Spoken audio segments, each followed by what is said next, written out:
Welcome. This is Malie with another Garden Wise Adventures, and today is time for another plant of the week. In the past few weeks, I've talked about more common fruits, but this week we're going to talk about grapes. Now, it's going to be a two-part adventure. I am going to, on the next video, be making juice and some fruit leather out of the grapes. But right now I wanted to talk to you a little bit about what grapes require to survive here in Utah. Number one, get the right variety. They need to be cold tolerant. Most grapes are a little cold tolerant, but make sure that they are tolerant for at least zone 5 in our area. Look for flavor. What do you want to use your grapes for? Do you want them for wine? Do you want them for fresh eating or raisins or juice? Look at grapes for what you would like to use them for. And then last of all, look for disease resistance. There are a lot of wonderful grapes out there, and some are more resistant to the grape diseases than others. So anyway, I wanted to show you my grapes and the ones that I have chosen. Now, the first grape we're going to feature is my Hamrod grape. I love these grapes, especially if the birds will leave them alone for long enough for me to harvest them. They're a green grape, they're a fresh grape, and they do really well for raisins and fresh eating. I generally eat almost everything off of this bush on my own. They're very sweet with a little bit of a spice to them. So how do you keep birds away from grapes? One of the things that I used to do, and I haven't done anymore because I just don't have a lot of time, is I will put some poles outside of the grapes with a string between them and then hang CDs. Old CDs, which are kind of hard to come by sometimes. But if you have a bunch of old CDs, if you let them hang on a string where the wind can move them and they can twist and they can catch the sunlight, they will continuously flash light, and that scares the birds. Birds get used to some of these deterrents. So you need to be sure not to put those CDs up until the grapes are close to harvest time. Don't do it for a long period of time. Just get your grapes through the harvest and the birds should leave them alone. That worked really well for me. The other thing that works for me that is not as good is the hornets and the wasps. The hornets and the wasps generally eat my grapes. They are here in such swarms that sometimes it's really hard to harvest the grapes. They get in there, they will bite open the skin of the grape and then suck all the juice out, which is really horrible. But they don't seem to ruin the grapes in huge numbers. But they keep the birds away. Whenever I have hornets on my grapes, I don't have birds come eat them. When the hornets are gone, barring this year, the birds will decimate my grapes if I don't have the CDs out. The way I handle the hornets is I do put out the little traps, which doesn't seem to help that much. But I will harvest early in the morning or late at night. So I go out in the morning with a flashlight or the evening with a flashlight, and I bring a pair of long-handled loppers because the hornets tend to sleep on the grapes. Knock the hornets off that I can find, cut off the clusters of grapes, let them fall to the ground. That knocks off the remaining hornets, and then just harvest them that way. Grapes are worth it. We've talked about our Hamrod. Let's go talk about the next one that ripens.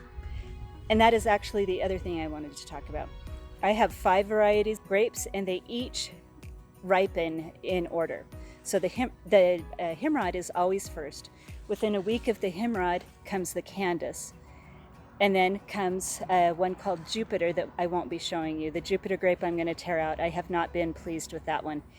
It's got a great flavor, but it hasn't produced like the other ones. And then after the Jupiter comes my Swenson red, which is a seeded grape that I use for juice, and it is actually the best tasting grape that I have here.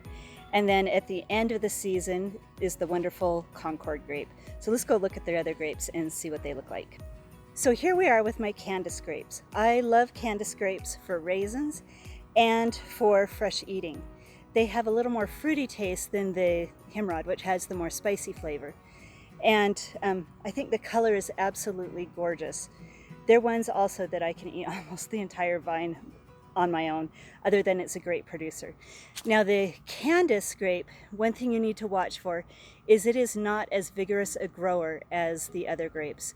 Spring, I'm going to be doing a video on how to prune grapes and how to shape them, the different ways to prune grapes. I do a modified version. There is spur pruning and cane pruning. With cane pruning, you just replace, they're called arms, the long arms of each grape each year. With spur pruning, you choose arms that are going to last for several years. And that's what I do. When the arms become less productive, I do the spur pruning first. When the arms become less productive, I go to cane pruning, where I will replace those arms.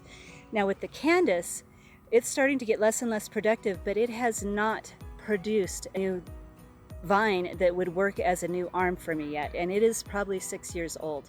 So I am a little worried about it, but other than that, the flavor is definitely worth it. So let's look at the Swenson Red now. Okay, so I have finished harvesting my Hamrod grapes and my Candice grapes, and I wanted to show you my Swenson Red.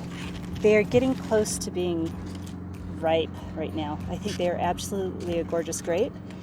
They keep a tinge of green and are pink also, and they are fully ripe. But this grapevine outproduces all of the others. There are huge amounts of grapes. As I said, they ripen after the Candice and after the Hamrod. They have seeds in them and make an excellent grape for juice and jelly, and I love them for fresh eating too. So let's show you my Concord. My Concord grapes are a newer vine, so we haven't finished the shaping process on them yet. Haven't tied them to the trellis in the forearm. It's called the forearm knife-in system is what I use, which means there are 4 wires. I train them to the top 2 wires. I need to fix the next one, and then I have a middle wire that I train it to. So there are 2 arms, one on top of the other. So anyway, Concord grapes are the last ones on my property to ripen, and they're ready about mid-October, and they smell heavenly. When they're ripe, you can smell them across the entire yard. It just smells like grape juice, actually. But they're not quite there yet. You can see they're starting to turn purple. These are not great for fresh eating. They are much better for juice and jellies and fruit leather. They do have seeds like the Swenson Red, so to make the good fruit leather you do have to strain them. But in just a little bit I'm going to start my other video which shows you how to make juice and fruit leather. But it'll be out of the Hamrod and Candice, which is going to be new for me this time. So if you decide you would like to grow grapes, I do need to let you know that growing grapes takes an exercise in patience. It will take at least 3 years before you see your first harvest. The first year, you let your grape just grow whatever way it wants, and then in the next spring, you'll prune it to one vine or one cane, which you will attach to your trellis.